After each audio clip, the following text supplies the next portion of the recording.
بشر ہیں، ان پر ہم ایمان لائیں۔ وقومہما، جبکہ ان کی قوم، یہاں واو حالیہ ہے، اس واو کے معنی اور نہیں ہے بلکہ حالانکہ قومہما، ان دونوں کی قوم، لنا، ہمارے لیے، عابدون، غلام ہے، ان دونوں کی قوم تو ہمارے غلام ہے، ہم ان پر کیسے ایمان لائیں؟ کیا اپنی برتری جتلانا چاہتے ہیں؟ فَكَذَّبُوهُمَا فَكَانُوا مِنَ الْمُهْلَكِينَ،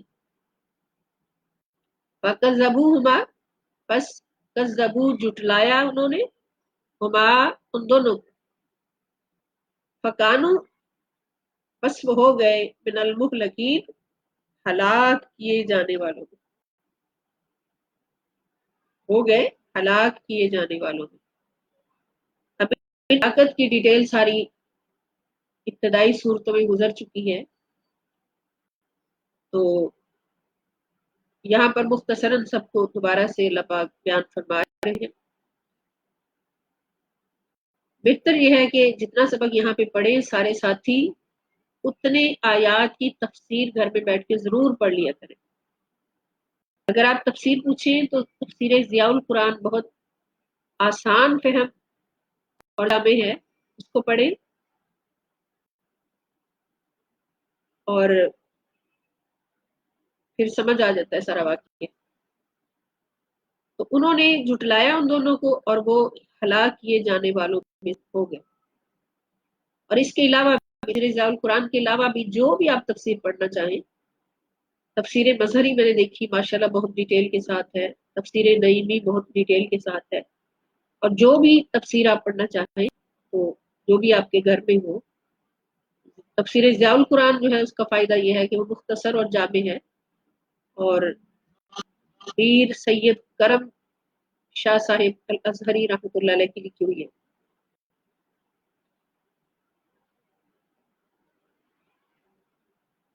ربی تفسیر آئے گی انشاءاللہ حضور شیخ الاسلام ڈاکٹر محمد طاہر القادری مد ظلہ العالی کی بھی انشاءاللہ، وہ تو پھر ایک انمول تحفہ ہوگا۔ وَلَقَدْ آتَيْنَا مُوسَى الْكِتَابَ لَعَلَّهُمْ يَهْتَدُونَ، وَلَقَدْ، اور بے شک، آتَيْنَا، ہم نے عطا کیا۔ دیکھیں آتی، ابھی میں نے سورہ کوثر کے شروع میں آپ کو بتایا کہ ایک لفظ آتینا بھی ہے عطا کرنے کے لیے، اور ایک اعطینا، عین تو الف، تو آتینا جو ہے اس کا مطلب ہے دے دینا، کسی کو گفٹ کر دینا۔ وَلَقَدْ آتَيْنَا، اور ہم نے عطا کی، موسیٰ الکتاب، موسیٰ علیہ السلام کو کتاب، لعلہم یہتدون، تاکہ وہ ہدایت پا جائیں، یعنی ان کی امت لوگ کتاب کے ذریعے ہدایت پا جائیں۔ اب نبی کا نام لے کے تو دعوت پوری امت کی مقصود ہوتی ہے۔ وَجَعَلْنَا ابْنَ مَرْيَمَ وَأُمَّهُ آیَةً وَآوَيْنَاهُمَا إِلَى رَبْوَةٍ ذَاتِ قَرَارٍ وَمَعِينٍ۔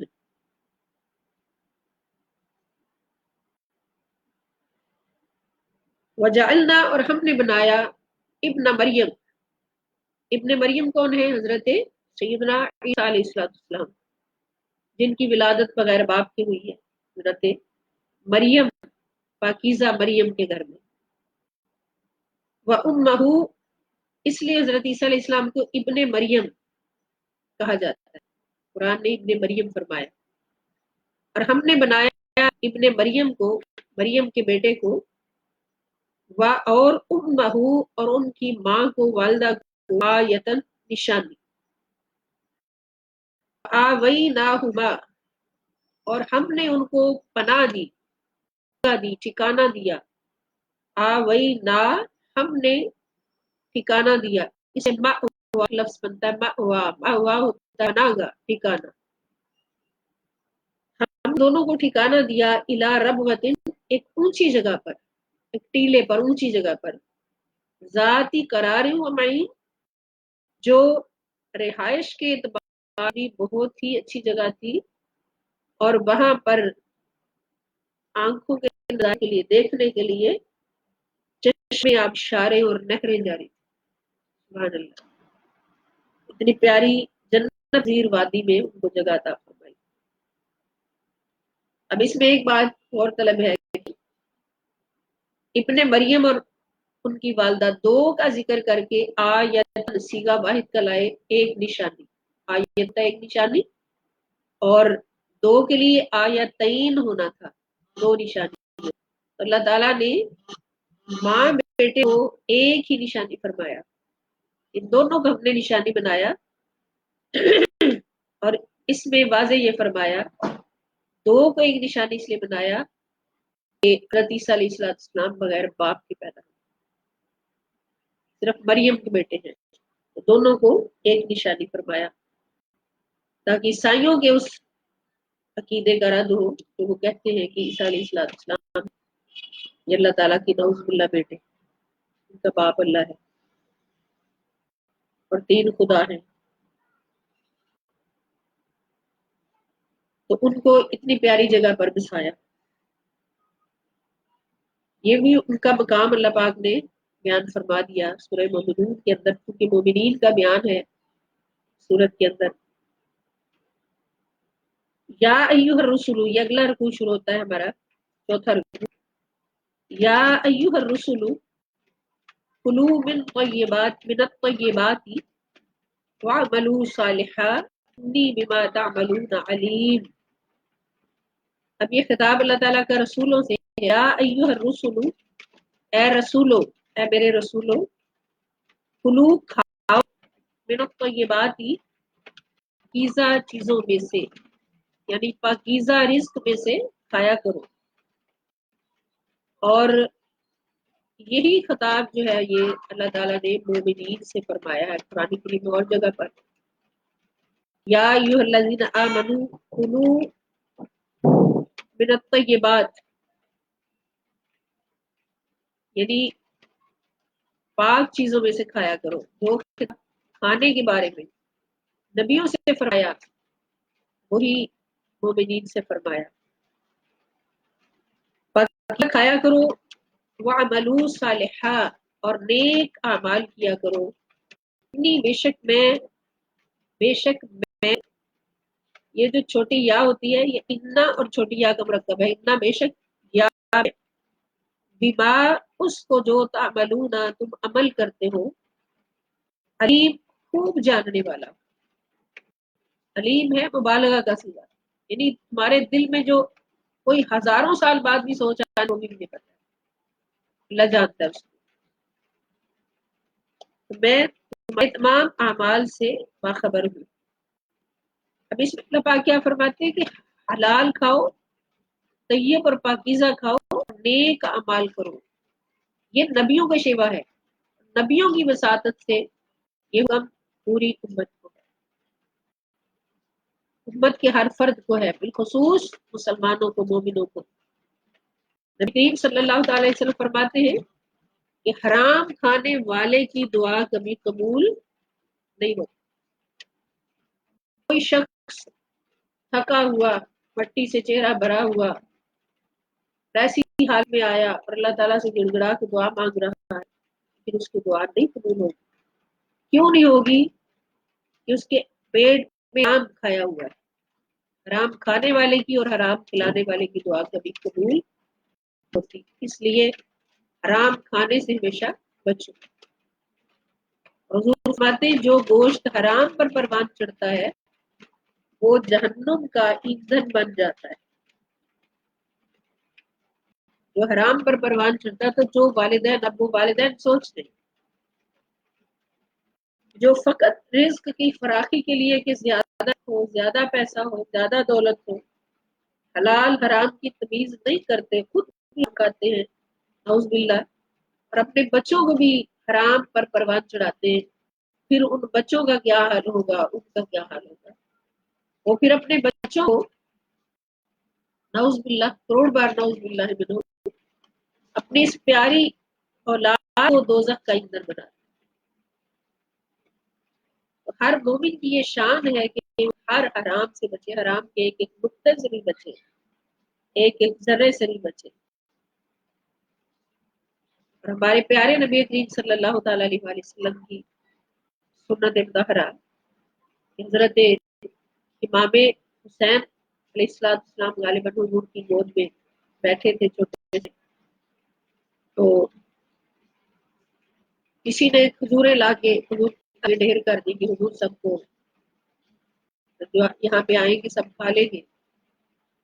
تو ایک کھجور شہزادہ مصطفیٰ صلی اللہ علیہ وسلم نے اٹھا کر اپنے منہ میں ڈال لی۔ حضور علیہ السلام کو نہیں پتا چلا کہ صدقے کی کھجوریں ہیں، اور انگلی منہ میں ڈال کے، اپنی انگلی مبارک منہ میں ڈال کے ساری کھجور باہر نکالی، کھجور کا ذرہ باہر نکالا۔ یہ تو صدقے کی کھجور اور صدقہ سید پر حرام ہے، سب میری اولاد پر حرام ہے، تو اس حد تک بچا گیا۔ تو آج ہم دنیا کی صرف اسٹیٹس قائم رکھنے کے لیے اور دنیا کی حبس میں دیکھتے ہی نہیں کہ حلال کیا ہے، حرام کیا ہے۔ نبیوں کو بھی اللہ پاک کی دعوت دی، یہی مومنین کے لیے۔ اللہ تعالیٰ فرماتے ہیں میں تمہارے ہر عمل سے باخبر ہوں۔ وَإِنَّ هَٰذِهِ أُمَّتُكُمْ أُمَّةً وَاحِدَةً وَأَنَا رَبُّكُمْ فَاتَّقُونِ۔ وَإِنَّ اور بے شک هَٰذِهِ یہ امتکم تمہاری امت، امۃ واحدۃ ایک امت ہے، یعنی یہ ساری ایک امت ہے۔ اب اس امت سے مراد دین بھی ہے کہ تم سب کا دین ایک ہی ہے، ایک ہی امت ہونے سے مراد بھی یہی ہے کہ تم سب کا دین ایک ہے۔ وہ دین کیا ہے؟ ایک اللہ کی طرف دعوت دی۔ اس دین کی دعوت کیا ہے؟ لا قولوا لا الہ الا اللہ تفلحوا، تم اقرار کرو گے اللہ کی سوا کوئی معبود نہیں تو تم فلاح پا جاؤ گے۔ نبیوں کے آنے کا مقصد اسی بات کو منوانا، اللہ ایک ہے، ایک اللہ کی عبادت۔